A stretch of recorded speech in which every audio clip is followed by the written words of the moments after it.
المادة 14 سيادة الرئيس أشارت بشكل واضح أن إفادات وتسمية لأعضاء مجلس النواب تكون بالتشاور مع رؤساء الكتل، وللأسف الشديد أن الرئيس ونائبه لم يلتزموا بالنظام الداخلي بتسمية وفد البرلمان العربي الذي لم يعرض الموضوع على أعضاء مجلس النواب أو رؤساء الكتل، ولم يتم الاعتماد الاستحقاق الانتخابي للكتل الفائزة. لذلك نطلب منكم إعادة تسمية الوفد بعد التصويت عليه في مجلس النواب.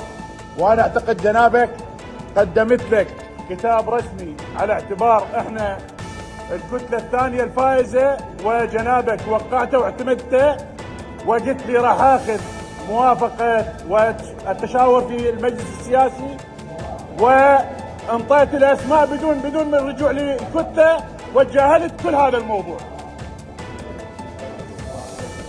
شنو تمام؟ اريد اعرف شنو التمام بالموضوع. احنا جنابك لو ما العزم يتنازل ما تقعد بمكانك. زين؟ ماكو استريح. لا هذا استحقاقنا احنا، ما تتجاهله. ما تصيح. هذا استحقاقنا احنا. اطلب من المجلس تشكيل لجنة السلوك النيابي.